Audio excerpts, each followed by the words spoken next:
Bonne nuit, chers auditeurs. Notre histoire d'aujourd'hui vous invite à l'un des voyages les plus étonnants et mystérieux qui soient. Nous plongerons dans un monde caché de la lumière du jour, où règne une fraîcheur éternelle et où murmurent d'anciens secrets dans les profondeurs de la terre. Imaginez que vous vous trouvez au seuil de quelque chose d'inconnu. Devant vous, une entrée sombre mène quelque part en contrebas, dans les entrailles de la planète. Peut-être s'agit-il d'un étroit passage dans une chaîne de montagnes, ou d'une arche mystérieuse envahie de lierre, menant à un donjon oublié. Laissez votre imagination glisser doucement dans cette obscurité, sans crainte, seulement avec une curiosité sereine. Notre but n'est pas de vous effrayer, mais au contraire de vous apaiser, de vous bercer d'histoires de lieux où le temps semble s'être arrêté. Pourquoi l'humanité a-t-elle toujours été si fascinée par ce qui se cache sous la terre? Peut-être parce que c'est un lieu de solitude, un refuge contre les tempêtes et les épreuves du monde extérieur. Ou peut-être parce que là-bas, nous cherchons des réponses à des questions sur notre passé, sur les civilisations anciennes, sur le savoir perdu. Depuis la nuit des temps, les hommes croient que le monde souterrain est lié aux esprits des ancêtres, aux trésors indicibles, ou à la porte d'entrée vers d'autres dimensions. Dans nos récits, nous aborderons les manifestations les plus diverses de ce royaume souterrain. Nous parlerons de grottes naturelles créées par la nature elle-même au cours de millions d'années, d'immenses systèmes karstiques où stalactites et stalagmites forment d'étranges châteaux, et de rivières souterraines coulant silencieusement dans l'obscurité la plus totale. Nous aborderons ensuite des labyrinthes artificiels, d'anciens tunnels creusés pour la protection ou l'extraction, de vastes catacombes ayant servi de dernière demeure à des milliers d'âmes, et de cités souterraines entières où des nations entières ont vécu et se sont cachées. Chacune de ces structures n'est pas seulement une formation géologique ou une construction architecturale. C'est un témoin vivant de l'histoire, conservant en ses murs les échos d'époques révolues, le murmure de langues oubliées et le souffle de rituels anciens. Le monde souterrain est un monde sans lumière du jour, sans bruit ni agitation, un monde où les sons sont étouffés et où l'air est frais et constant. Laissez votre esprit vagabonder lentement dans ces couloirs sombres, respirez l'air frais et humide, sentez la texture des pierres anciennes. Imaginez l'écho de vos pas se dissoudre dans un silence éternel. Notre narration sera sereine, riche en détails qui permettront à votre imagination de créer des images vives et apaisantes. Nous vous dévoilerons chaque secret lentement, laissant à votre esprit le temps de l'assimiler avant de passer au suivant. Le but de notre voyage d'aujourd'hui est de vous aider à vous détendre et à trouver la paix en écoutant des histoires de lieux où le temps semble s'arrêter. Laissez ces secrets ancestraux vous guider vers un monde de sommeil profond et réparateur. Préparez-vous à plonger dans un monde où les murs gardent les secrets des millénaires, où le silence est rempli d'échos du passé, dans un monde de labyrinthes anciens et de donjons perdus. Maintenant que vous êtes complètement détendu et que votre respiration est douce et calme, nous sommes prêts à partir pour notre première aventure souterraine. Notre voyage dans les profondeurs de la Terre nous mène maintenant aux plus anciens lieux de l'histoire humaine, dans des grottes naturelles devenues refuges et lieux sacrés pour nos lointains ancêtres. Nous commençons en France avec deux trésors absolument incroyables cachées dans les profondeurs de la terre, les grottes de Lascaux et de Chauvet. Imaginez, automne 1940, 4 adolescents explorant le village de Montignac, dans le sud-ouest de la France, tombent sur une étroite crevasse. Leur chien, Roby, tombe dedans et, en tentant de le sauver, les garçons ouvrent l'entrée de l'une des découvertes archéologiques les plus importantes du XXe siècle, la grotte de Lascaux. Sous leurs yeux s'ouvre un vaste système de galeries dont les murs sont couverts de centaines d'images étonnantes d'animaux, taureaux, chevaux, cerfs, bisons. Ces dessins, exécutés avec une habileté et un réalisme étonnants, ont été créés il y a plus de 17 000 ans. Lascaux n'est pas seulement une grotte, c'est une galerie d'art souterraine qui préserve les échos de la conscience humaine antique. L'épaisseur des lignes, l'utilisation des convexités naturelles des parois pour créer du volume, les pigments minéraux, tout cela témoigne d'une maîtrise artistique exceptionnelle. Comment les anciens illuminaient-ils ces espaces profonds et sombres pour créer de tels chefs-d'œuvre? On suppose qu'ils utilisaient des lampes en pierre remplies de graisse animale et munies d'une mèche en mousse ou en plante, diffusant une lumière douce et vacillante capable de créer une atmosphère mystique particulière. Remontons encore plus loin dans le temps pour une autre découverte étonnante. En 1994, dans le sud-est de la France, dans les gorges de l'Ardèche, 3 spéléologues ont découvert par hasard la grotte Chauvet. Ce qu'ils ont vu à l'intérieur a dépassé toutes les attentes. Les parois de la grotte Chauvet étaient décorées d'images créées environ 2 fois plus tôt que celles de Lascaux, il y a environ 36 000 ans. On y trouvait non seulement les mammouths et les bisons habituels, mais aussi des prédateurs tels que des lions des cavernes, des ours et des panthères, dessinés avec une dynamique et un détail incroyables. Certaines images, comme un troupeau de chevaux, créent l'illusion du mouvement grâce à la technique de superposition. L'atmosphère à l'intérieur de ces grottes est véritablement unique. La température y est constante, environ 12 degrés Celsius, l'humidité élevée et le silence absolu y règne, seulement troublé par quelques gouttes d'eau. Dans ce silence, où chaque son se reflète sans cesse, les anciens chamans et artistes accomplissaient peut-être leur rituel. Ces galeries souterraines n'étaient probablement pas seulement des lieux de dessin, mais aussi des sanctuaires, où l'homme tentait d'établir une connexion avec le monde des esprits, où, par l'art, il exprimait son respect pour les forces de la nature et son désir d'harmonie. L'immersion dans ces espaces profonds et sombres était pour eux un acte d'une profonde signification spirituelle, une façon d'échapper au quotidien et d'entrer en contact avec quelque chose de plus grand. On ne peut qu'imaginer ce que les anciens ressentaient lorsque, dans la lumière vacillante du feu, les animaux peints prenaient vie devant eux.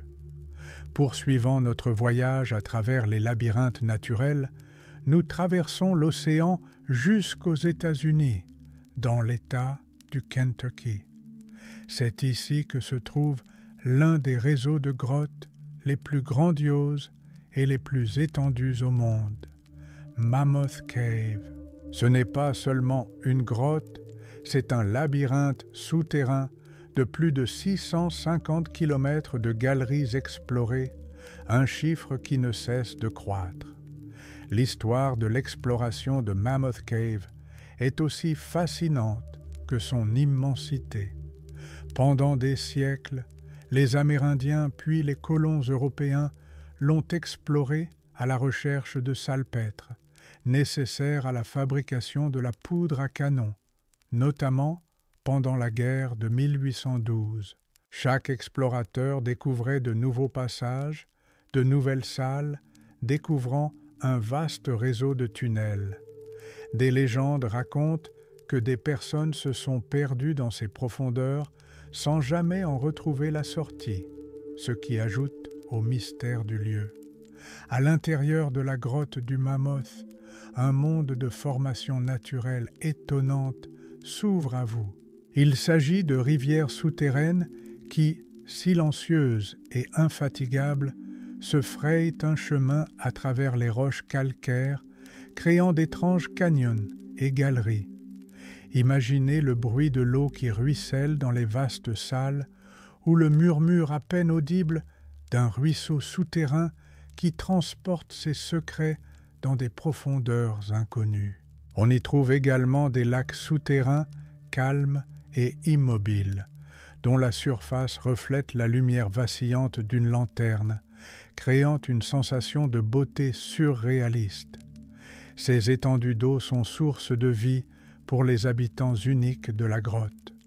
Mammoth Cave abrite également une biodiversité incroyable adaptée à la vie dans l'obscurité totale.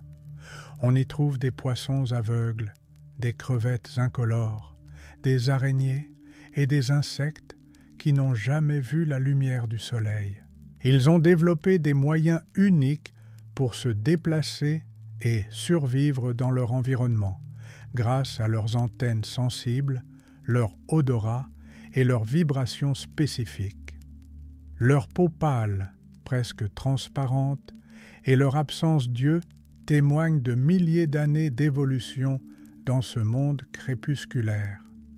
Penser à leur survie dans des conditions aussi extrêmes nous fait réfléchir à l'incroyable adaptabilité de la vie. En parcourant de longs tunnels sinueux, nous ressentons une fraîcheur et une humidité constantes.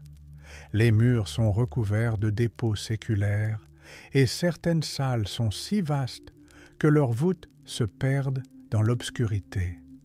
C'est un lieu où l'on se sent comme une minuscule particule face à des millénaires de processus géologiques. Chaque recoin, chaque niche peut cacher un nouveau secret, un nouveau passage menant plus profondément dans ce gigantesque réseau souterrain.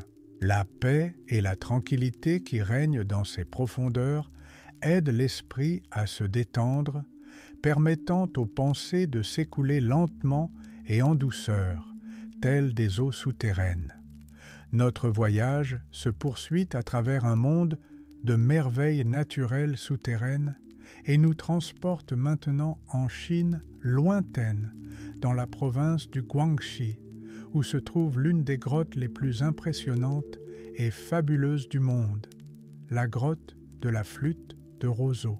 Elle doit son nom aux roseaux verts qui poussent à son entrée et dont les habitants fabriquaient autrefois des flûtes. Imaginez un immense palais souterrain créé par la nature elle-même. À l'intérieur de la grotte de la flûte de roseau, vous êtes entouré d'incroyables sculptures naturelles, de stalactites et de stalagmites qui se forment goutte à goutte depuis des milliers d'années. Ces formations étonnantes qui poussent du plafond et du sol prennent les formes les plus étranges, colonnes géantes, draperies, cascades, oiseaux, animaux et même des villes entières.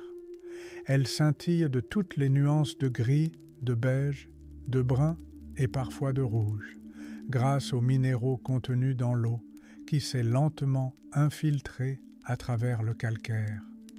Chaque courbe, chaque forme est le fruit de millions d'années de création patiente de la nature. Cette grotte possède une riche histoire d'occupation humaine, remontant à plus de 1200 ans. Elle servait d'abri en temps de guerre et de troubles, comme en témoignent les inscriptions laissées sur ses parois sous la dynastie Tang vers le 8e siècle. Ces graffitis anciens sont comme des messages du passé, témoignant de ceux qui y ont trouvé refuge ou inspiration. Plus tard, à l'époque moderne, elle est devenue une attraction touristique unique, accessible au grand public depuis 1940. Mais ce qui rend la grotte de la Flûte de Roseau véritablement magique, ce sont les effets de lumière. Imaginez de doux faisceaux de lumière multicolores glissant lentement à travers les vastes salles, illuminant les stalactites et les stalagmites, les transformant en de fantastiques silhouettes chatoyantes. Une salle peut être illuminée d'un bleu doux, une autre d'un or chaud, une troisième d'un violet profond. Ces couleurs se reflètent dans des lacs souterrains peu profonds, créant des images miroirs parfaites qui redoublent la magie. Imaginez comment les sages et poètes chinois de l'Antiquité pénétraient dans cette grotte munis de torches ou de lampes à huile primitive, et que, dans cette lumière vacillante, leur imagination peignait des dragons, des vierges célestes et des créatures mystiques parmi ces formations rocheuses. L'éclairage moderne ne fait que renforcer cet effet, transformant la grotte en un spectacle éthéré et féerique. Laissez votre esprit se détendre et imaginez-vous dans cet incroyable monde souterrain où ombres et lumières dansent en harmonie, créant un tableau serein et envoûtant. C'est un lieu où vous aurez l'impression de faire partie de quelque chose de bien plus ancien et grandiose que l'histoire humaine.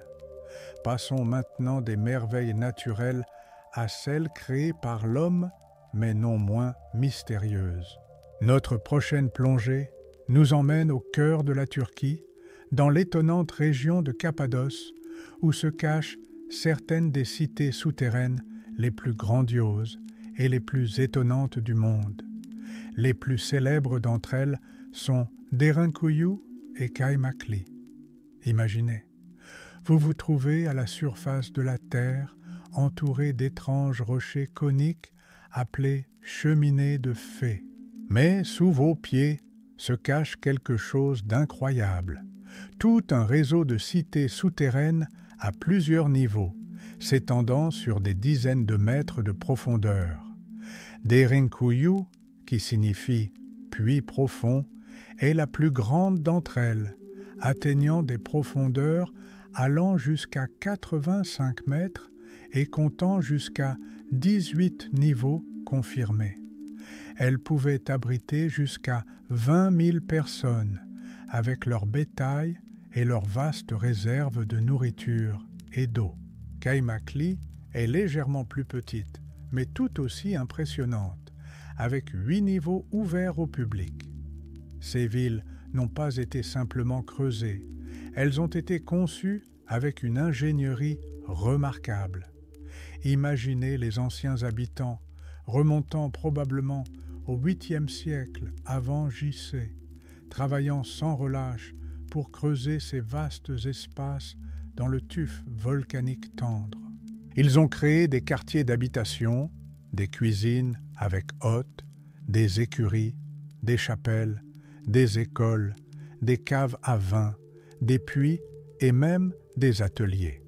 Tout cela sous terre. Mais l'aspect le plus étonnant de ces villes résidait dans leur système de ventilation complexe. Imaginez des centaines de puits verticaux percés à travers des dizaines de mètres de roches, fournissant de l'air frais aux niveaux les plus bas. C'était vital pour la survie de milliers de personnes cachées sous terre pendant des semaines, voire des mois. De plus, il existait un ingénieux système de portes en meule de pierre, d'énormes pierres rondes qui pouvaient se replier et bloquer les passages, protégeant ainsi les habitants de tout intrus. Ces portes étaient si massives qu'elles ne pouvaient être fermées que de l'intérieur.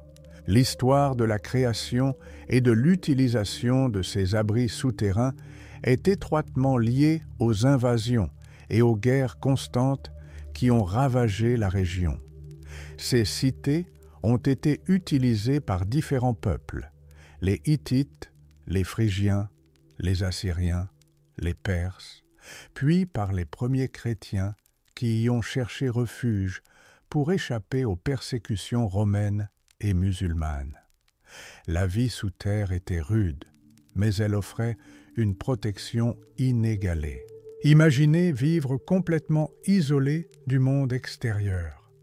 Les bruits sont assourdis, l'air frais et humide. La seule source de lumière est la lampe à huile. Mais en même temps, c'était un lieu de sécurité et d'unité absolue. Les gens vivaient en communauté soudée, partageant leurs ressources et s'entraidant. Chaque bruit extérieur, chaque bruissement était probablement source de tension, jusqu'à ce qu'une immense porte de pierre ferme l'entrée, promettant un salut temporaire. À ce jour, une grande partie de ces systèmes souterrains demeure inexplorée.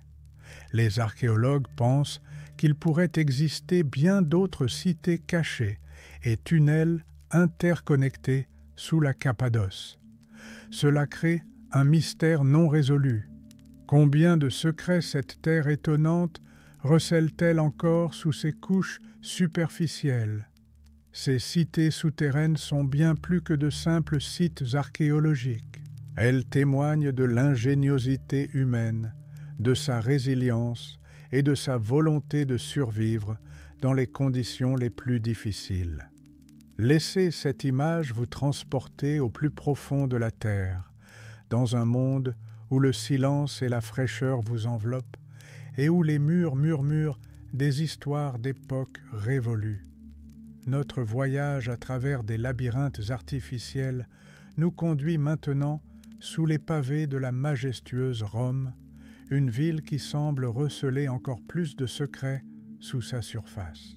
Ici, dans le silence frais, se trouvent de vastes catacombes, d'anciens cimetières souterrains créés pour abriter les âmes de milliers de personnes, à partir du IIe siècle après J.C. environ. Imaginez d'innombrables couloirs étroits creusés dans le tuf tendre, une roche volcanique caractéristique de la région. Ce vaste réseau complexe s'étend sur des kilomètres, atteignant parfois plusieurs niveaux de profondeur. Les catacombes étaient nécessaires en raison de la pénurie de terrains funéraires dans la ville en pleine expansion et, surtout, des lois païennes interdisant d'enterrer les morts à l'intérieur des murs. Les chrétiens, alors minoritaires et souvent persécutés, avaient besoin de lieux où enterrer leurs morts en toute sécurité et dignité, sans compromettre leurs croyances. Le long des murs de ces tunnels souterrains se trouvent des milliers de niches ou loculi, creusées les unes au-dessus des autres comme les étagères d'une vaste bibliothèque. Chaque niche servait à déposer un corps enveloppé dans un linceul, puis à le sceller avec une dalle, souvent gravée d'un nom, d'une date ou de simples symboles chrétiens. Non seulement les fidèles ordinaires étaient enterrés ici, dans cette cité des morts, mais aussi les martyrs et les premiers papes, ce qui conférait à ces lieux un caractère particulièrement sacré aux premiers chrétiens. Les catacombes de Rome ne sont pas seulement un lieu de repos, mais aussi une source inestimable d'informations sur la vie et la foi des premiers chrétiens. De nombreuses fresques et inscriptions, réalisées dans un style simple mais profond, ont été conservées sur les murs. On y trouve des images du bon pasteur, symbolisant le Christ, un poisson, une ancre, une colombe, le monogramme du Christ, autant de symboles secrets pour les croyants en temps de persécution. Ces peintures, bien que simples, véhiculent un puissant message d'espoir, de foi en la résurrection et de désir de salut. Elles racontent des histoires de l'Ancien et du Nouveau Testament, nous rappelant l'importance du cheminement spirituel. L'atmosphère des catacombes est particulière. Un silence profond, troublé seulement par vos pas et votre respiration, règne. L'air est frais et humide, et l'obscurité constante, dissipée seulement par la lumière d'une lanterne, crée un sentiment d'isolement. C'est un lieu de paix et d'oubli, où chaque pierre semble contenir les murmures des siècles passés. Imaginez le calme paisible qui enveloppait ceux qui venaient ici pleurer leurs proches ou célébrer des offices secrets. Ici, sous terre, à l'abri des regards indiscrets, ils pouvaient librement pratiquer leur foi, se rassembler pour prier et se sentir unis dans leurs convictions. Ces souterrains n'étaient pas de simples tombeaux, c'étaient des lieux d'espoir et de résistance, témoins silencieux de la naissance d'une ère nouvelle. Des profondeurs de la Rome antique, nous sommes transportés sous les rues d'une autre grande ville, sous le Paris moderne et animé. Ici, à une vingtaine de mètres de profondeur, se trouve un autre réseau de galeries souterraines, non moins impressionnant et encore plus inquiétant, les catacombes de Paris. Leur histoire ne commence pas par un cimetière, mais par d'anciennes carrières de calcaire qui, au fil des siècles, ont fourni la pierre nécessaire à la construction de maisons, d'églises et de palais, dont la célèbre cathédrale Notre-Dame.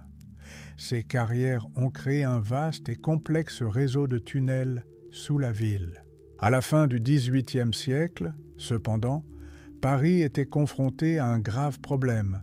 Ces vieux cimetières, surpeuplés après des siècles d'utilisation, menaçaient l'hygiène de la ville. La décomposition des corps provoquait des épidémies et des conditions insalubres.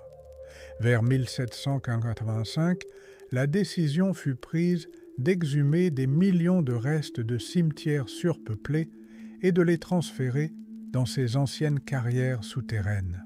Ainsi commença la création d'un immense tombeau souterrain, aujourd'hui l'un des lieux les plus uniques et les plus étranges au monde.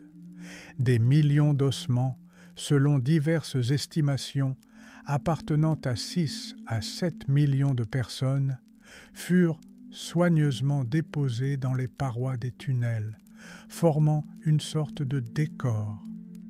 Imaginez des rangées et des colonnes de crânes et de fémurs, disposées selon un ordre strict, presque artistique.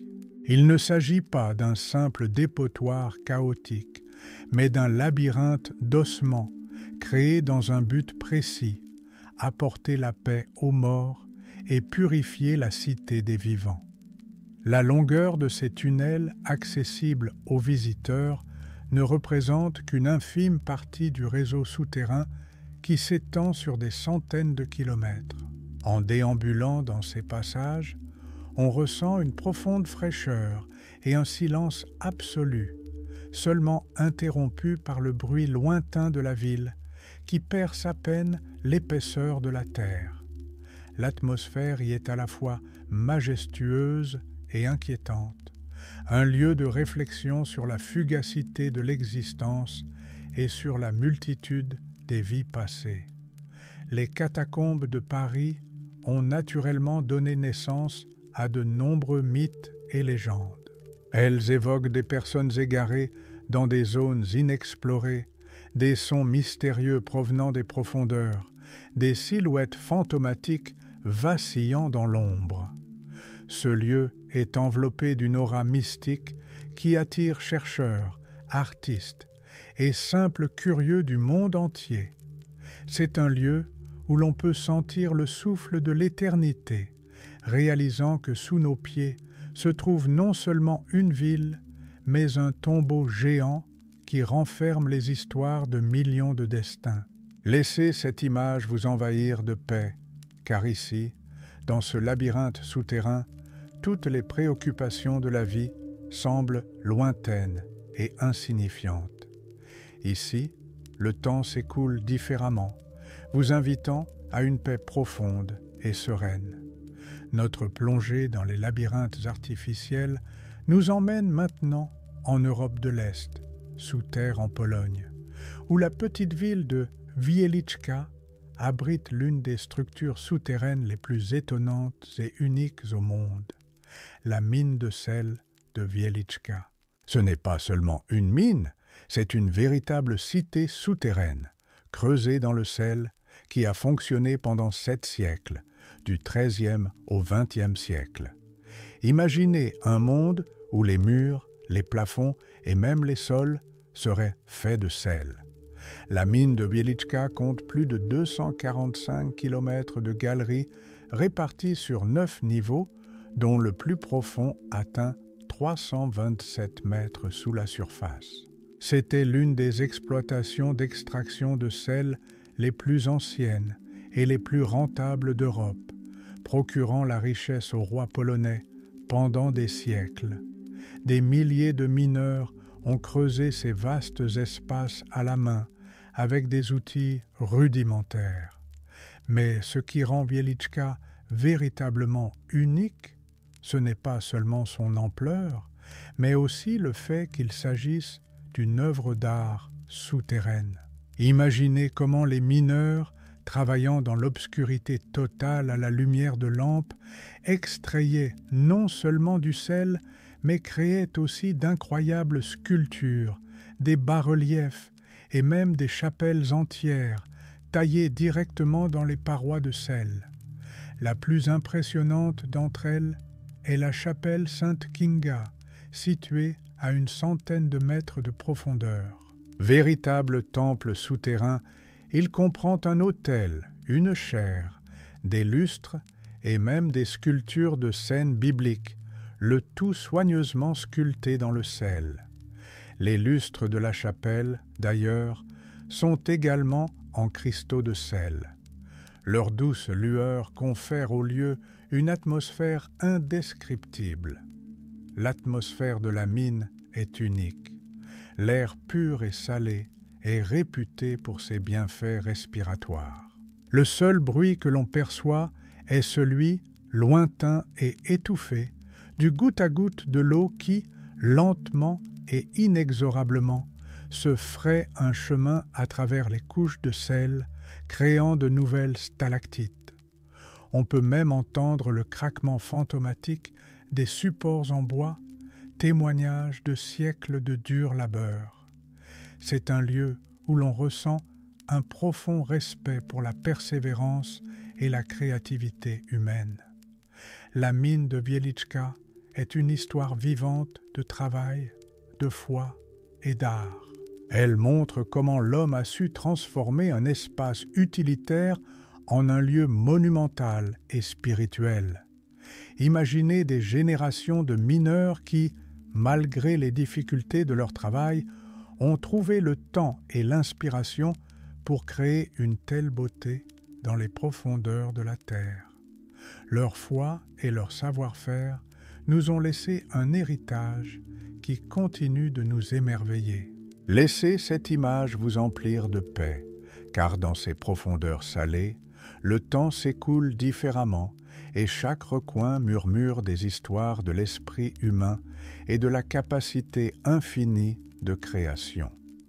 Ici, dans le silence des salles souterraines, on trouve une paix incroyable, respirant l'air pur et salé, promesse d'un sommeil profond et paisible. Notre voyage dans le monde des labyrinthes antiques nous mène maintenant en Crète, en Méditerranée. C'est ici, près d'Héraclion, que se trouvent les ruines du palais de Knossos, cœur de l'ancienne civilisation minoenne. Ce palais n'est pas seulement une structure architecturale, il est étroitement lié à l'une des légendes les plus célèbres et fascinantes de l'Antiquité, le mythe du Minotaure. Imaginez une époque où la civilisation de l'âge du bronze prospérait en Crète, vers 20 700 et 400 AVFA, J.C. Le roi Minos, puissant souverain selon la légende, emprisonna une créature terrible, le Minotaure, mi-homme, mi-taureau, dans un immense labyrinthe complexe construit par le génie artisan Dédale. Chaque année, Athènes devait envoyer 7 jeunes hommes et 7 jeunes filles en sacrifice à ce monstre, jusqu'à ce que le héros Thésée trouve une issue grâce au fil d'Ariane. Lorsque l'archéologue Arthur Evans entreprit les fouilles du palais de Knossos au début du XXe siècle, il fut frappé par la complexité de son architecture. Le palais était une structure à plusieurs étages, s'étendant sur un vaste espace, avec des centaines de pièces, des couloirs complexes, des escaliers reliant les différents niveaux et de nombreuses cours. On y trouvait des quartiers d'habitation pour la famille royale, des entrepôts pour le grain, le vin et l'huile, des ateliers, ainsi que des sanctuaires et une salle du trône. L'agencement du palais était si complexe et illogique qu'il a peut-être servi de base au mythe du labyrinthe. Imaginez comme il était facile de se perdre dans ces couloirs interminables et combien il était difficile de trouver son chemin vers une certaine partie du palais sans guide. C'est peut-être cette complexité qui a donné naissance à la légende d'un monstre vivant en son centre, symbolisant la peur de l'inconnu et de l'inévitable. Le palais possédait également un système complexe d'approvisionnement en eau et d'assainissement, une prouesse technique exceptionnelle pour l'époque. Des entrepôts et des tunnels souterrains ont été découverts sous certaines parties, renforçant encore l'impression de labyrinthe. Connexion avec le monde souterrain. La mythologie était profonde. De nombreuses cultures antiques croyaient que les labyrinthes étaient des passerelles entre les mondes, des lieux où les mortels pouvaient rencontrer le divin ou l'au-delà. Le palais de Knossos, avec toute sa complexité et sa puissance, symbolisait peut-être cet entrelacement des mondes matériels et mystiques. Réfléchir à la manière dont le mythe pouvait s'inspirer de structures réelles et complexes nous permet de comprendre comment l'imagination humaine s'entremêle à la réalité, créant des histoires qui perdurent des millénaires. Laissez cette image vous transporter dans un monde de légendes anciennes, où chaque pierre du palais évoque héros et monstres, rois et dieux. Dans le silence de la nuit, vous pourrez sentir la fraîcheur des pierres anciennes et laisser votre esprit vagabonder dans les couloirs complexes de Knossos, plongeant dans un sommeil profond et paisible, où mythe et réalité se confondent. Notre plongée dans les labyrinthes artificiels nous emmène maintenant en Europe de l'Est, sous terre en Pologne, où la petite ville de Wieliczka abrite l'une des structures souterraines les plus étonnantes et uniques au monde, la mine de sel de Wieliczka. Ce n'est pas seulement une mine, c'est une véritable cité souterraine, creusée dans le sel, qui a fonctionné pendant 7 siècles, du XIIIe au XXe siècle. Imaginez un monde où les murs, les plafonds et même les sols seraient faits de sel.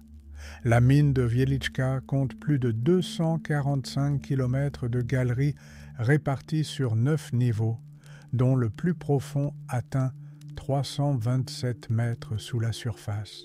C'était l'une des mines de sel les plus anciennes et les plus rentables d'Europe, alimentant les rois polonais pendant des siècles.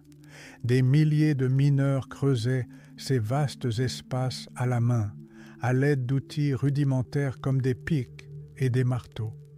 Le travail était éreintant, mais chaque espace creusé dans le sel devenait un élément d'un gigantesque labyrinthe souterrain.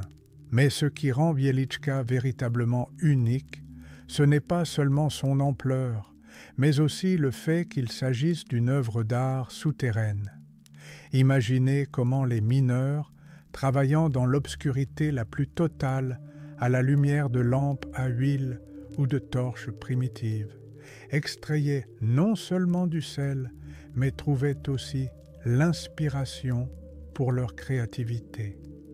Ils créèrent d'incroyables sculptures, des bas-reliefs taillés à même les parois de sel, et même des chapelles entières. La plus impressionnante d'entre elles est la chapelle Sainte Kinga, située à une centaine de mètres de profondeur. Véritable temple souterrain, il comprend un autel, une chaire, des sculptures soigneusement sculptées, représentant des scènes bibliques et même des lustres, tous en sel. Les lustres de la chapelle, d'ailleurs, sont également en cristaux de sel. Leur douce lueur confère au lieu une atmosphère indescriptible, presque surnaturelle. Des offices, des mariages et des baptêmes y étaient célébrés, faisant de la mine non seulement un lieu de travail, mais aussi un centre spirituel. L'atmosphère de la mine est unique. L'air pur et salé aurait un effet bénéfique sur le système respiratoire, facilitant la respiration et favorisant la relaxation. On n'entend que le bruit lointain et étouffé de l'eau qui s'écoule lentement et inlassablement à travers les couches de sel, créant de nouvelles stalactites et stalagmites. On peut même percevoir le craquement fantomatique des supports en bois, témoignage de siècles de dur labeur et de lutte constante contre la pression souterraine. C'est un lieu où l'on ressent un profond respect pour la persévérance humaine et sa créativité sans limite. La mine de Wieliczka est une histoire vivante de travail, de foi et d'art. Elle montre comment l'homme a su transformer un espace utilitaire en un lieu monumental et spirituel. Imaginez des générations de mineurs qui, malgré les difficultés de leur travail, ont trouvé le temps et l'inspiration pour créer une telle beauté dans les profondeurs de la terre. Leur foi et leur savoir-faire nous ont laissé un héritage qui continue de nous émerveiller, inscrit au patrimoine mondial de l'UNESCO. Laissez cette image vous envahir de paix, car dans ces profondeurs salées, le temps s'écoule différemment, et chaque recoin murmure des histoires de l'esprit humain et de son immense capacité de création. Ici, dans le silence des salles souterraines, vous trouverez une paix incroyable, respirant l'air pur et salé, promesse d'un sommeil profond et paisible. Notre voyage dans le monde des labyrinthes antiques nous mène maintenant en Crète, au cœur de la mer Méditerranée. C'est ici, près de la ville moderne d'Héraclion, que se trouvent les ruines du palais de Knossos, ancien centre de la grande civilisation minoenne. Ce palais n'est pas seulement une structure architecturale, il est étroitement lié à l'une des légendes les plus célèbres et fascinantes de l'Antiquité, le mythe du Minotaure. Imaginez l'époque où la civilisation de l'âge du bronze prospérait en Crète entre 2700 et 1400 AVJ-C environ. Selon les mythes grecs antiques, le puissant roi Minos, souverain de Crète, emprisonna une créature terrible, le Minotaure, mi-homme, mi-taureau, dans un immense labyrinthe complexe construit sur ordre du roi par le brillant artisan et inventeur Dédale.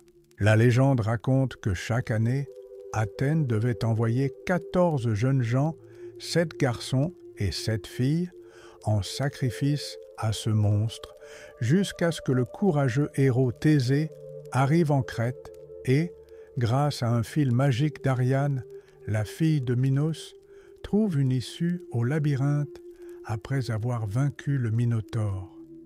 Lorsque l'archéologue britannique Arthur Evans entreprit les fouilles du palais de Knossos au début du XXe siècle, il fut émerveillé par la complexité de son architecture.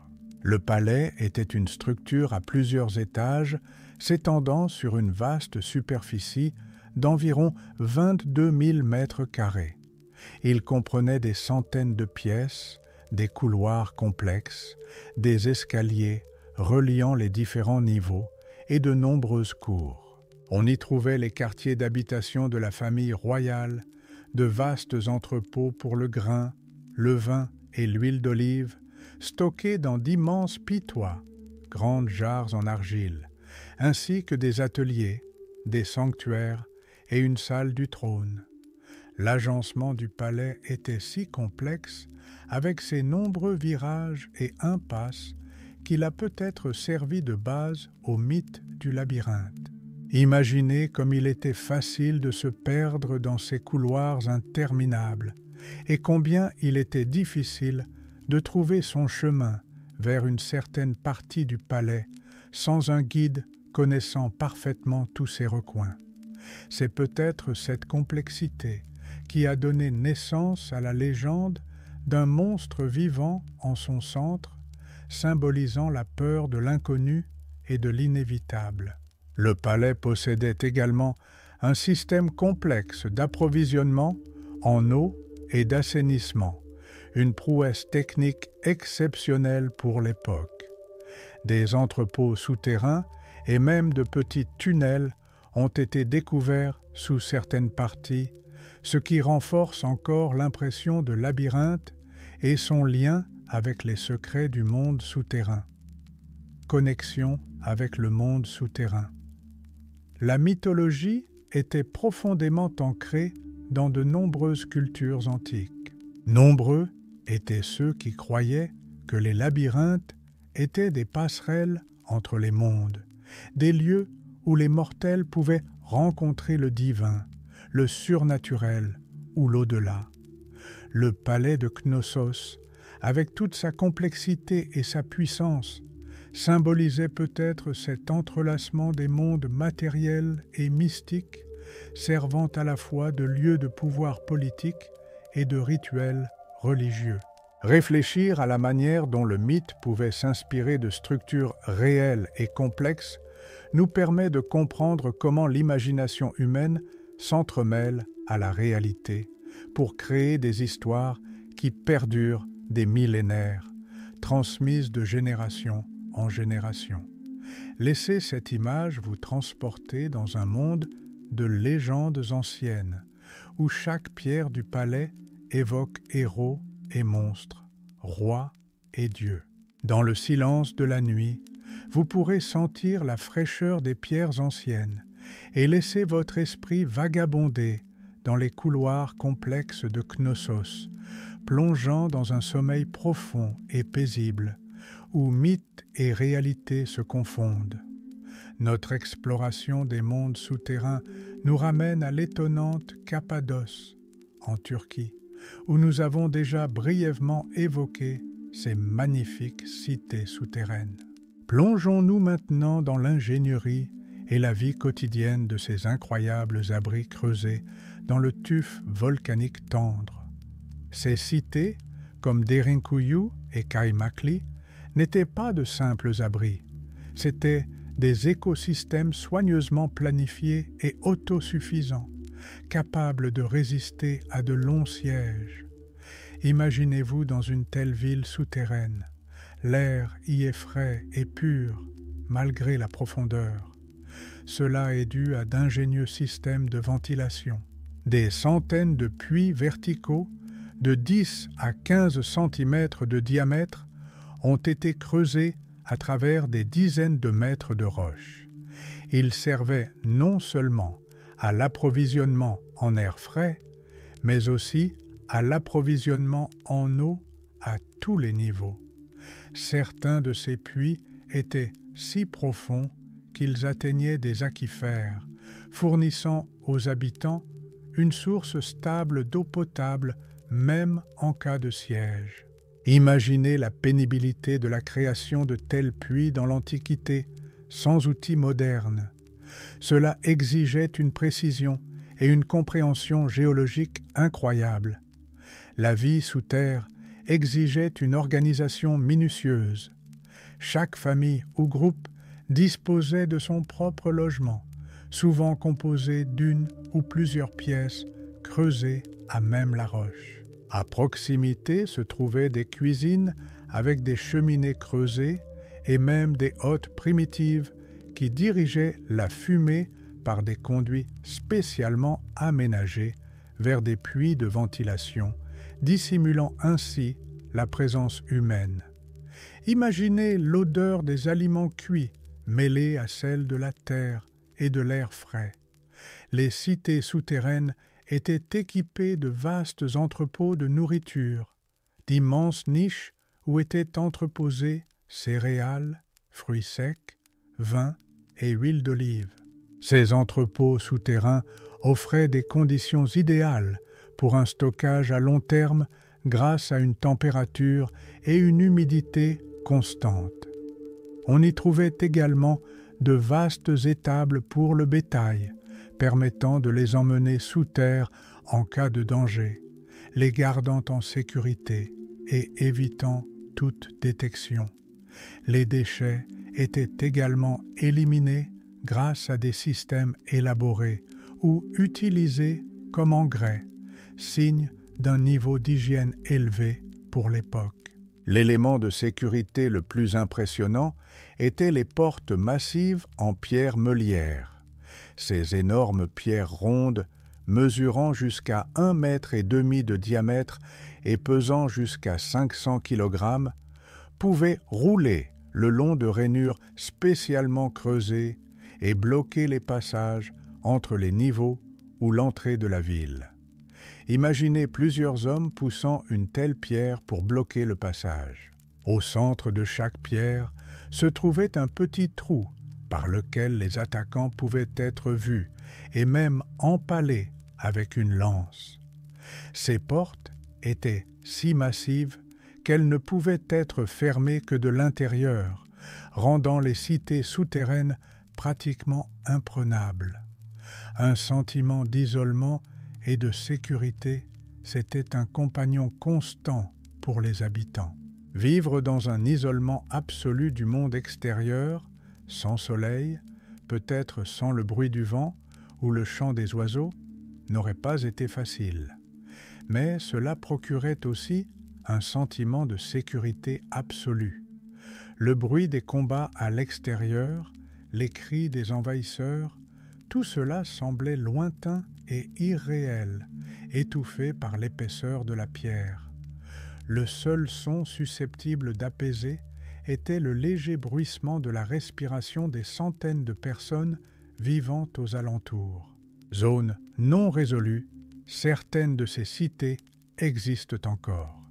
Les archéologues pensent que la plupart de ces systèmes souterrains n'ont pas encore été explorés. De nombreux passages sont bloqués et certains niveaux demeurent inaccessibles. Cela crée un mystère non résolu. Combien de secrets cette terre étonnante recèle-t-elle encore sous ses couches superficielles? Peut-être existe-t-il des niveaux encore plus profonds, reliés par des tunnels qui s'étendent sous toute la Cappadoce, formant un unique réseau souterrain géant. Ces cités souterraines ne sont pas de simples sites archéologiques. Ce sont des monuments à l'ingéniosité humaine, à la résilience et à la volonté de survivre dans les conditions les plus difficiles. Elles témoignent du haut niveau de connaissances techniques et d'organisation sociale des peuples anciens. Laissez cette image vous transporter au plus profond de la terre, dans un monde où le silence et la fraîcheur vous enveloppent, où les murs murmurent des histoires d'époques révolues, apportant paix sereine et sommeil profond. Depuis les profondeurs de la Cappadoce, nous nous enfonçons dans l'Asie, jusqu'au nord-ouest de la Chine, une région autrefois un carrefour clé de la route de la soie, l'ancien État de Kucha. Ici, cachés dans les falaises du désert, se trouvent d'incroyables grottes bouddhistes, les grottes de Kizil, qui ont servi de refuge de monastères et de sanctuaires aux moines et aux pèlerins pendant des siècles, à partir du IIIe siècle, après J.C. environ. Imaginez des paysages infinis et baignés de soleil, puis découvrez les entrées de ces tunnels et grottes creusées par l'homme, qui mènent à un monde souterrain, frais et paisible. Ces grottes furent creusées par des moines bouddhistes en quête de solitude et de paix pour méditer, étudier les sutras et propager leur foi le long d'une route commerciale très fréquentée. Des milliers d'entre elles furent creusées dans la roche, formant des complexes de chambres de méditation, de logements, de salles de sermon et même de bibliothèques souterraines pour conserver des textes sacrés. L'aspect le plus frappant des tunnels de Kouchi réside dans leurs peintures murales, qui ont survécu pendant des milliers d'années. Ces fresques, aux couleurs vives, racontent des épisodes de la vie de Bouddha, représentent des bodhisattvas, des créatures mythologiques et des scènes de la vie quotidienne. Les murs semblent s'animer, racontant l'histoire du chemin spirituel et la quête de l'illumination. Chaque fresque est non seulement une œuvre d'art, mais aussi un texte sacré, un récit visuel qui a servi d'enseignement et d'inspiration. Imaginez comment, à la lumière tamisée des lampes à huile ou des rayons de lumière traversant de petits trous, ces images prennent vie, créant une atmosphère mystique et profonde. L'atmosphère de ces grottes est unique et propice à la contemplation profonde. La solitude et le silence y règnent. L'absence de distractions extérieures permet aux moines de se concentrer pleinement sur leur pratique spirituelle. Seul le léger bruit du vent à l'entrée ou un bruissement occasionnel à l'intérieur peut troubler cette paix. Ces tunnels favorisent une profonde concentration spirituelle, le détachement de l'agitation du monde et l'immersion dans le monde intérieur. Les moines y passent jours et nuits à méditer dans des chambres fraîches et sombres, l'esprit complètement absorbé par des réflexions spirituelles. L'importance historique de ces grottes est immense. Elle témoigne de la propagation du bouddhisme en Asie centrale et en Chine, s'adaptant aux cultures locales. Elle témoigne également de l'importance de cette partie de la route de la soie pour les échanges culturels. Nombre de ces grottes sont aujourd'hui protégées, mais beaucoup d'autres attendent encore d'être découvertes et explorées, dissimulant sous terre des fresques inconnues et peut-être d'anciens manuscrits. Laissez cette image vous transporter dans le monde des moines anciens, qui trouvèrent paix et illumination dans ces sanctuaires creusés dans la roche.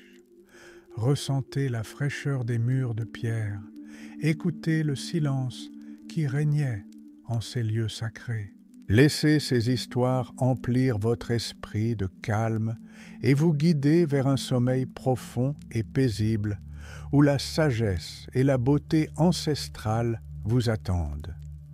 Des paysages ensoleillés de Chine, nous voyageons maintenant loin au nord, vers la rude et magnifique Scandinavie. Ici, parmi les forêts enneigées et les fjords rocheux, les peuples anciens ont développé une technologie étonnante, parfois mystique, qui leur a permis de survivre aux hivers les plus rigoureux, la création d'entrepôts frigorifiques. Il ne s'agissait pas de simples fosses, mais de structures souterraines soigneusement conçues, exploitant la sagesse naturelle de la Terre. Imaginez un monde sans réfrigérateur ni congélateur. La survie dépendait de la capacité à conserver les aliments pendant les longs et sombres mois d'hiver. Les anciens nordiques, chasseurs, pêcheurs et cueilleurs expérimentés, connaissaient les propriétés de leurs terres. Ils apprirent à exploiter des grottes profondes et constamment froides, ou à creuser et fortifier des tunnels et des chambres artificielles dans le sol, tirant souvent parti des caractéristiques géologiques naturelles. Ces structures souterraines maintenaient une température stable et basse, proche de 0 degré Celsius, toute l'année, quelle que soit la chaleur de l'été ou la rigueur de l'hiver. Comment y parvenaient-ils ? Le secret résidait dans une solution d'ingénierie ingénieuse basée sur les principes de la thermodynamique. Souvent, ces entrepôts possédaient plusieurs entrées et sorties, disposées de manière à assurer une ventilation naturelle. L'air froid qui s'y engouffrait pendant l'hiver restait emprisonné au plus profond de l'intérieur, tandis que l'air plus chaud et plus léger était expulsé par d'autres ouvertures. D'épaisses couches de terre et de pierre constituaient une excellente isolation, empêchant la chaleur de pénétrer en été et retenant le froid accumulé en hiver. Le résultat était une sorte de réfrigérateur naturel, permanent, capable de fonctionner sans aucune intervention mécanique.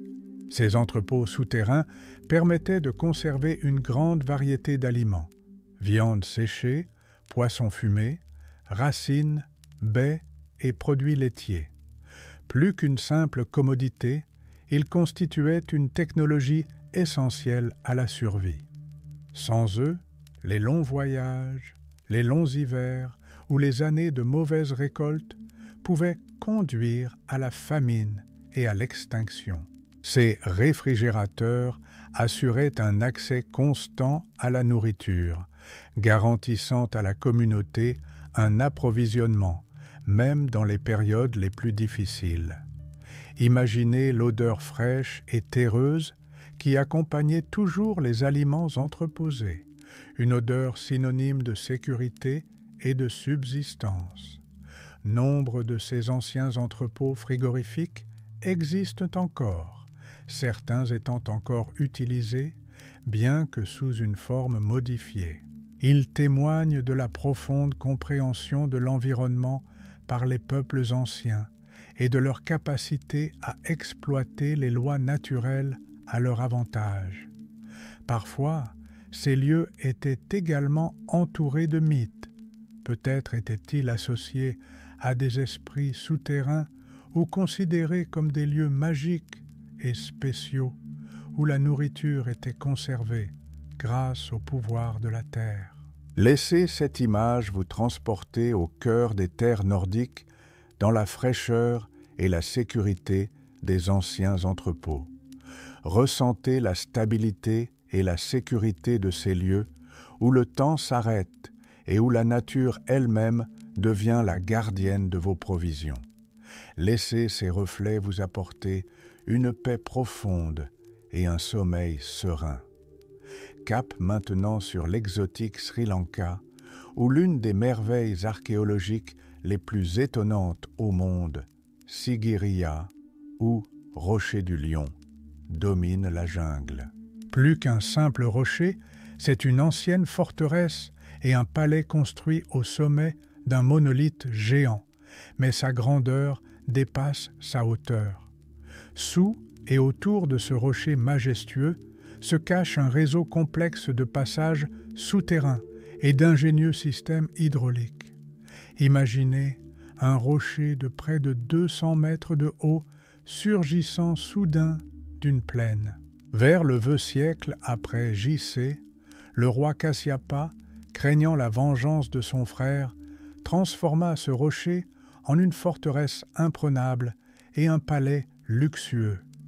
Mais comment assurer l'approvisionnement en eau, en nourriture et la sécurité d'une ville entière au sommet d'un tel rocher? C'est là qu'intervient l'ingénierie souterraine. Sous et autour de Sigiriya se trouvent des jardins d'eau uniques, considérés comme parmi les plus anciens jardins paysagers du monde. Mais ce ne sont pas de simples jardins, ce sont des systèmes hydrauliques complexes, alimentés par une ingénierie ancestrale ingénieuse. L'eau était acheminée jusqu'au sommet du rocher et vers les bassins inférieurs grâce à un vaste réseau de canaux souterrains, de réservoirs et de citernes qui collectaient l'eau de pluie et exploitaient la pente naturelle du terrain. Imaginez des canalisations cachées, enfouies profondément dans la roche, alimentant fontaines, bassins et terrasses. Certaines de ces anciennes fontaines, situées aux niveaux inférieurs, fonctionnent encore pendant la saison des pluies, ce qui est étonnant pour des systèmes vieux de plus de 15 siècles. Le rôle des passages souterrains dans la défense et la sécurité du roi était crucial. Outre les canaux d'eau, il existait un réseau de tunnels et de passages cachés sous la roche, probablement utilisés pour déplacer les troupes, acheminer du ravitaillement autour des assiégeants, voire pour s'échapper secrètement en cas de danger extrême. Imaginez un soldat empruntant un tunnel étroit et sombre, sachant qu'il s'agissait d'une artère vitale pour la survie de la forteresse. Ces passages pouvaient également servir à camoufler les sources d'eau et à les empêcher d'être capturées par l'ennemi. Sigiriya n'est pas seulement une merveille d'ingénierie, c'est aussi un lieu enveloppé de mystères et de légendes. Certains chercheurs suggèrent que ces systèmes souterrains pourraient faire partie d'un réseau encore plus vaste, encore inexploré. Peut-être y trouverait-il des chambres ou des passages secrets menant à des trésors inconnus ou à des connaissances ancestrales. Le silence de ces espaces souterrains, interrompu seulement par le bruissement lointain de la jungle ou des gouttes d'eau, crée un sentiment de paix profonde et de mystère ancestral. Laissez cette image vous transporter au cœur des mystères de l'ingénierie ancestrale du Sri Lanka. Imaginez la fraîcheur de la pierre, le murmure de l'eau dans des canaux cachés et le sentiment de sécurité ancestrale que procuraient ces labyrinthes souterrains. Laissez ces reflets vous apporter une paix profonde et un sommeil serein où les merveilles de l'Antiquité prennent vie dans votre imagination. Des jungles humides du Sri Lanka, nous sommes transportés vers les terres mystiques d'Amérique centrale, jusqu'à la péninsule du Yucatan, berceau de la grande civilisation Maya. Ici, sous la végétation dense des forêts tropicales, se cachent non seulement des grottes, mais aussi des cités souterraines entières et des lieux sacrés associés aux croyances mayas sur le monde souterrain. Imaginez un monde où l'eau est la ressource la plus précieuse, surtout dans les régions calcaires dépourvues de rivières de surface. Les Mayas dépendaient des cénotes, ces gouffres naturels formés par l'effondrement de grottes calcaires. Ces trous profonds et remplis d'eau douce étaient plus que de simples sources d'eau. C'étaient des lieux sacrés, considérés comme les portes de Xibalba, le terrifiant monde souterrain, royaume des dieux de la mort et de la maladie. Imaginez une eau cristalline et sombre, s'écoulant dans les profondeurs, et de doux rayons de lumière pénétrant d'en haut, créant un scintillement mystique à la surface. Les Mayas utilisaient ces cénotes pour bien plus que boire. Ils y pratiquaient des rituels secrets, notamment des sacrifices pour apaiser les dieux des enfers. Les archéologues ont découvert une multitude d'artefacts au fond de nombreux cénotes, poteries, bijoux en or et en jade, et parfois des restes humains. Ces découvertes témoignent de la profonde croyance des Mayas dans le cycle de la vie et de la mort, et de l'importance de maintenir l'équilibre avec le monde souterrain.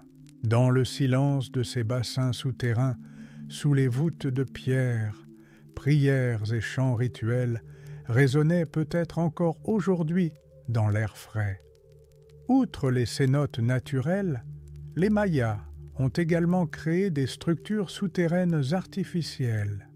Il s'agissait de passages secrets, de sanctuaires rupestres et même de galeries souterraines entières reliant différentes parties de la ville ou menant à des lieux de culte. Certains de ces tunnels pouvaient servir à entreposer des bijoux ou des objets rituels, d'autres à des cérémonies secrètes, à l'abri des regards indiscrets. L'atmosphère de ces espaces souterrains, où l'air est humide et lourd et où les odeurs de la terre se mêlent aux arômes de l'éternité, nous plonge dans une profonde réflexion sur les croyances ancestrales. L'importance du monde souterrain pour les Mayas était immense. C'était l'origine de la vie et le lieu où les âmes se réfugiaient après la mort. Les cités mayas étaient souvent construites autour des cénotes, qui devenaient leurs centres vitaux et spirituels. On ne peut qu'imaginer les mythes et les récits racontant les descentes à Xibalba, les rencontres avec les dieux et les esprits, et les défis rencontrés par ceux qui osaient pénétrer ce monde mystérieux. Laissez cette image vous transporter au cœur des grottes humides et sombres des Mayas. Ressentez la fraîcheur de l'eau, écoutez le silence qui résonne des rituels anciens. Laissez ces réflexions sur les secrets du monde souterrain maya vous apporter une paix profonde et un sommeil serein. Des jungles chaudes du Yucatan, nous passons à un climat plus tempéré, vers les îles lointaines du Japon, où les tunnels uniques de Tampuri se cachent sous les collines verdoyantes. Ces structures anciennes font partie du riche héritage de la période Kofun, environ 250 à 538 après J.C., lorsque le Japon a commencé à former son État centralisé. Les Tampuri ne sont pas de simples grottes, ce sont d'anciens sites funéraires creusés dans la roche, qui nous donnent une idée des croyances et de la culture de cette époque. Imaginez des collines ondulantes couvertes de forêts. Sous leur surface, dans la roche tendre comme le tuf ou l'argile, des tunnels horizontaux menant à des chambres funéraires ont été creusés il y a des milliers d'années. Ces tunnels, souvent assez étroits et bas, étaient destinés à servir de lieu de repos aux morts, en particulier aux membres de familles influentes ou aux chefs locaux. Ils servaient de passage entre le monde des vivants et celui des morts, de porte d'entrée vers l'au-delà. Décoration intérieure. La richesse de ces sépultures, bien que pas toujours riche, est saisissante par son symbolisme. Sur les murs de certains tunnels de Tampuri, des fresques et des pétroglyphes ont été découverts, des images sculptées ou peintes relatant l'histoire du défunt, son statut, ou représentant des scènes mythologiques liées à l'au-delà. On peut y voir des images de chevaux symbolisant le transport vers l'au-delà, de bateaux, du soleil, d'étoiles ou encore de motifs géométriques. Les objets découverts à l'intérieur, tels que des poteries, des armes en fer, des bijoux et des miroirs en bronze, nous révèlent les anciennes conceptions japonaises de ce dont le défunt avait besoin pendant son voyage après la mort. Symbolisme. La profondeur de ces passages souterrains était immense. Pour les anciens Japonais, comme pour de nombreuses autres cultures, le monde souterrain était étroitement lié au monde des esprits et des ancêtres. Le tunnel menant à la chambre funéraire symbolisait le voyage de l'âme du monde des vivants vers l'au-delà. Ce n'était pas seulement un lieu pour le corps, mais aussi un espace sacré où l'âme pouvait trouver la paix et poursuivre son existence. La fraîcheur et l'obscurité à l'intérieur créaient une atmosphère paisible, idéale pour un sommeil éternel. Nombre de ces tunnels de Thampuri, notamment ceux situés dans des zones reculées, sont restés intacts pendant des siècles, préservant ainsi leurs secrets. Ce n'est qu'au XXe siècle que les archéologues ont entrepris une exploration systématique, révélant de plus en plus de détails sur cette ancienne pratique funéraire. Ces lieux, silencieux et paisibles, gardent le souvenir de milliers de vies perdues. Laissez cette image vous transporter au cœur des collines japonaises, dans les tunnels frais et silencieux de Thampuri. Ressentez la touche de l'histoire ancienne, écoutez le silence qui porte les échos de rites oubliés depuis longtemps. Laissez ces réflexions sur le chemin de l'âme vous apporter une paix profonde et un sommeil serein. Du Japon antique, nous retournons vers l'ouest, sur les rivages brumeux de l'Écosse, un pays réputé pour ses paysages mystiques, ses châteaux anciens et ses innombrables légendes. Ici, sous les collines verdoyantes et au cœur des Landes, se cachent de mystérieuses structures souterraines dont la fonction et l'origine font encore débat parmi les historiens et les archéologues. Ces lieux sont souvent associés au folklore ancien, aux histoires de fées, d'esprits et de mondes cachés. Imaginez un petit monticule discret dans un champ ou une ouverture à peine perceptible dans le sol menant à un étroit tunnel de pierre. De telles structures, appelées souterrains, ou comme on les appelle communément bottes de fées ou maisons de fées, ont été construites à l'âge du fer, du 1er siècle avant J.C. au 2 siècles après J.C. environ. Ce sont des galeries souterraines tapissées de pierres, souvent coiffées de grandes dalles plates. Leur longueur peut varier de quelques mètres à plusieurs dizaines de mètres. La fonction première de ces structures fait encore l'objet de débats. Certains pensent qu'elles servaient d'abri contre les attaques, où les habitants pouvaient se cacher avec leur bétail et leurs objets de valeur. D'autres suggèrent qu'il s'agissait de lieux de stockage de nourriture et de provisions, profitant de la fraîcheur naturelle et de la température constante de la terre. D'autres encore les voient comme des lieux rituels, peut-être liés à des rites funéraires ou à des cérémonies secrètes, car nombre d'entre elles sont situées à proximité d'anciens établissements. Origine mystérieuse, l'attrait de ces lieux est renforcé par leur lien avec les mythes et légendes locaux. Dans le folklore écossais, ces passages souterrains étaient souvent associés au monde des fées, des gobelins et d'autres créatures surnaturelles. On les considérait comme leur demeure ou les portes de leur royaume. Peut-être les anciens habitants, ne comprenant pas pleinement le but de l'ingénierie, attribuèrent-ils leur création à des forces magiques, ce qui ajouta à l'aura de mystère de ces lieux.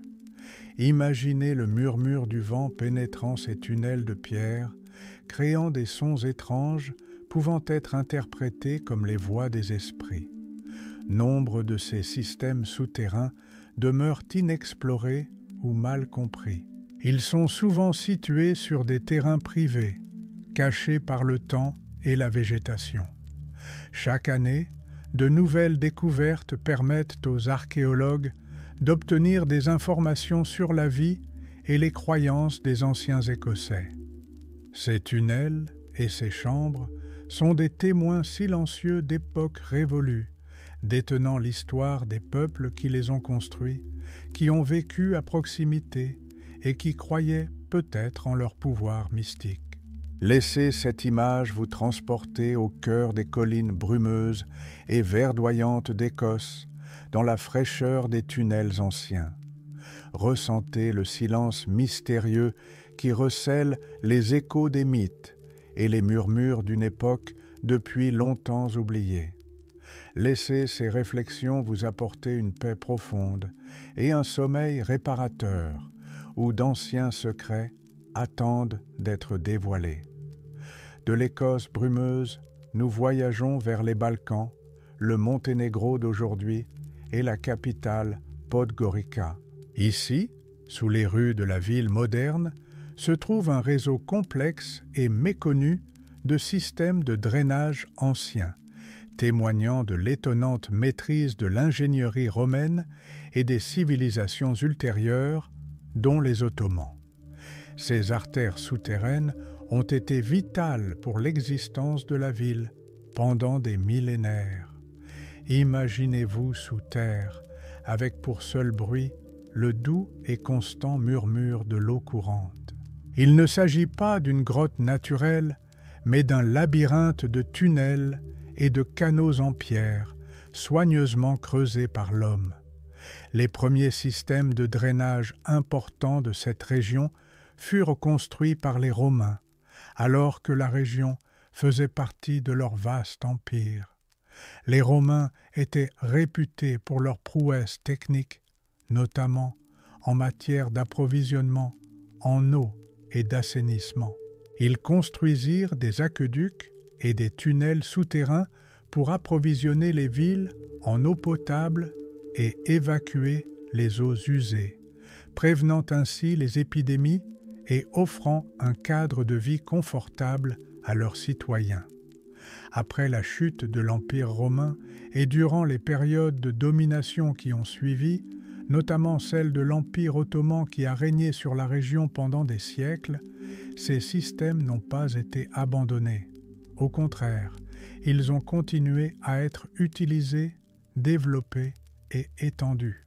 Les Ottomans, également attachés à l'ingénierie, ont adapté et agrandi les tunnels romains, créant de nouvelles ramifications et améliorant leur fonctionnalité.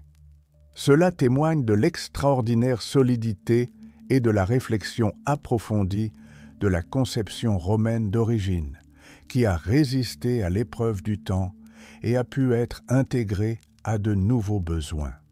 Ces artères souterraines étaient essentielles à la vie des cités antiques.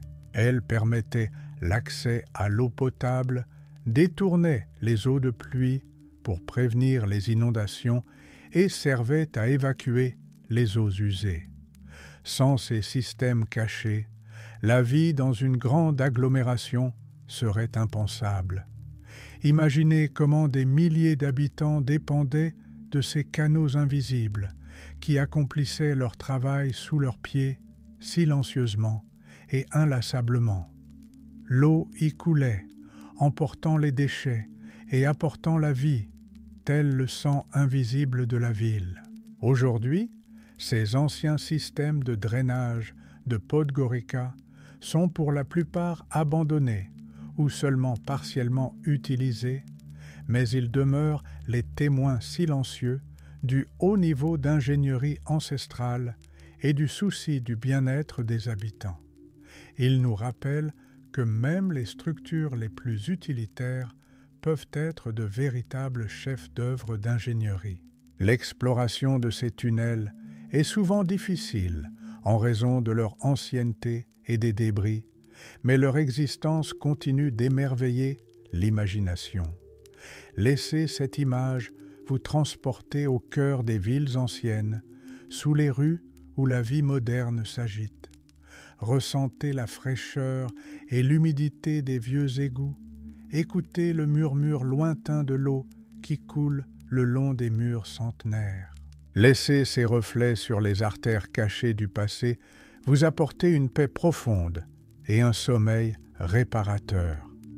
Depuis les réseaux souterrains urbains, nous sommes transportés au cœur du désert, au sud de l'Égypte antique, jusqu'à la mystérieuse Nubie, aussi appelée Terre d'or. C'est ici, sous les sables brûlants et les montagnes rocheuses, que se cachaient les légendaires mines d'or perdues, qui, pendant des millénaires, ont procuré aux pharaons d'incalculables richesses. Imaginez un vaste désert brûlé par le soleil.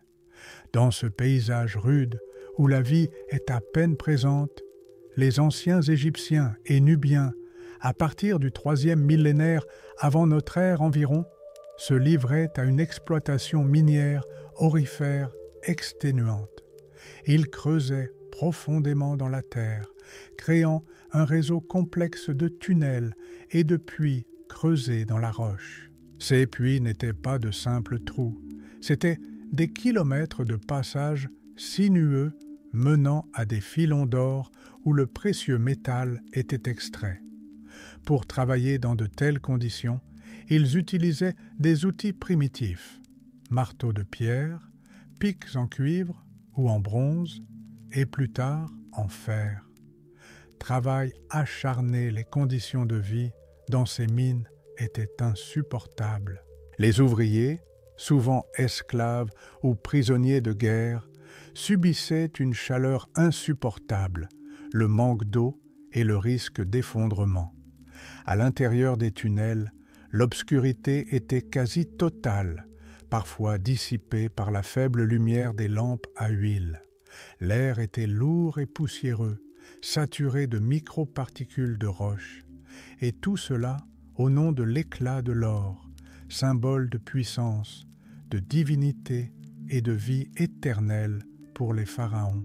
Imaginez l'écho des coups de marteau sur la roche, les gémissements étouffés des ouvriers et le scintillement de la lumière se reflétant sur les veines d'or dans l'obscurité. Des cartes anciennes ont survécu, comme le célèbre papyrus de Turin, créé vers 1159 avec Sir J.C., considéré comme l'une des plus anciennes cartes géologiques du monde.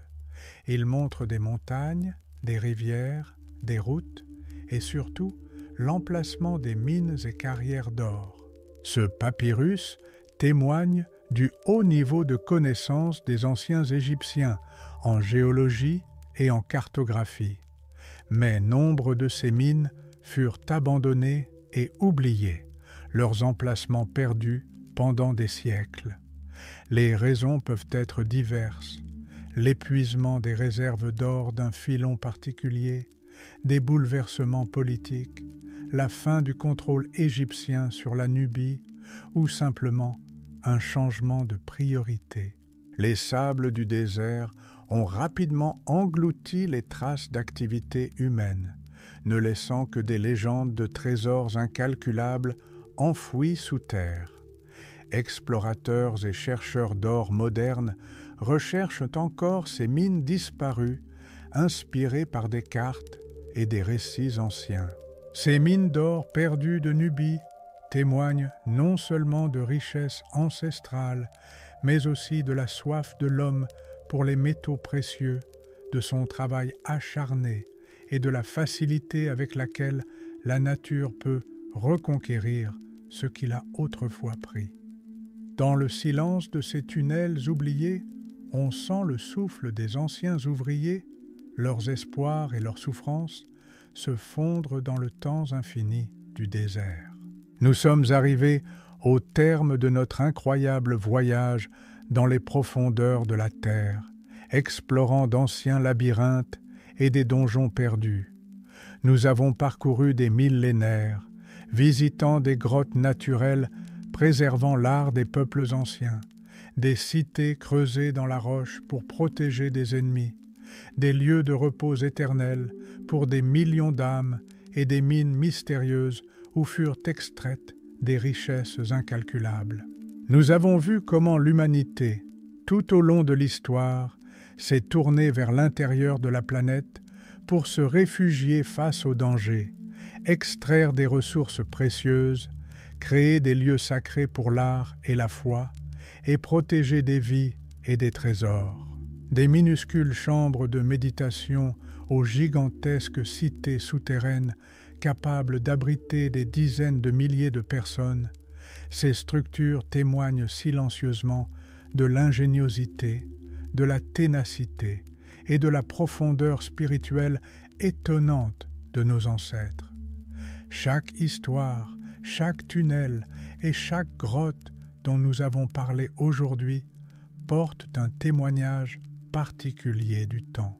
Ce ne sont pas seulement des pierres et des vides, ce sont des lieux où mythes et réalité s'entremêlent, où l'histoire est littéralement gravée dans la terre.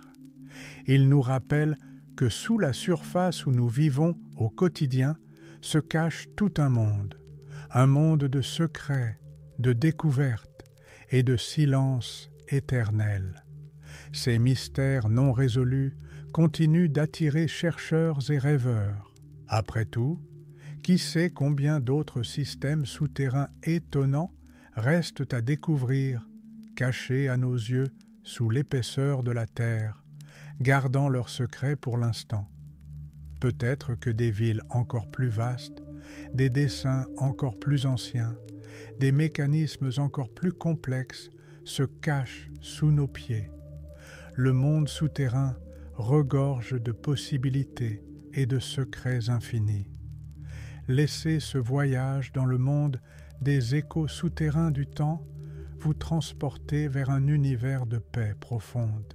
Ressentez la fraîcheur et la sécurité de ces profondeurs ancestrales. Écoutez le silence qui enveloppe ces espaces éternels, où tous les bruits du monde extérieur s'estompent et où le temps ralentit. Laissez ces pensées sur les secrets des donjons emplir votre esprit de sérénité. Respirez profondément et régulièrement. Détendez-vous complètement. Maintenant que notre voyage à travers d'anciens labyrinthes et des donjons perdus est terminé, et que votre esprit est rempli d'images de pierres séculaires, de couloirs silencieux et de secrets oubliés, il est temps de plonger le plus profondément possible. Laissez enfin tous les bruits du monde extérieur s'estomper. Laissez la fraîcheur des profondeurs vous envelopper, vous procurant un sentiment de paix et de sécurité absolue. Vous êtes dans un lieu où le temps perd son sens et où le seul compagnon est le silence serein. Imaginez-vous dans l'un de ces lieux exceptionnels qui vous marquent profondément. Que ce soit la vaste salle de sel de Wieliczka à la douce lumière, une chambre de méditation silencieuse dans les grottes de Kouchi, ou un havre de paix dans la cité souterraine de Cappadoce. Sentez la texture des murs anciens sous vos doigts. Respirez l'air pur et frais. Votre respiration devient régulière et profonde, chaque expiration évacuant tous les soucis et angoisses de la journée. Vous êtes complètement détendu. Vos paupières s'alourdissent et le monde se dissout lentement dans une douce obscurité enveloppante. Laissez ces récits sur la résilience de l'esprit humain, le génie des ingénieurs anciens et les mystères éternels enfouis sous la terre vous guider vers un monde de sommeil profond et réparateur. Ouvrez votre esprit aux merveilles qui attendent encore d'être découvertes, même pendant votre sommeil. Bonne nuit, chers auditeurs. Que vos rêves soient profonds et sereins, emplis de l'écho des labyrinthes antiques et de la beauté des donjons perdus.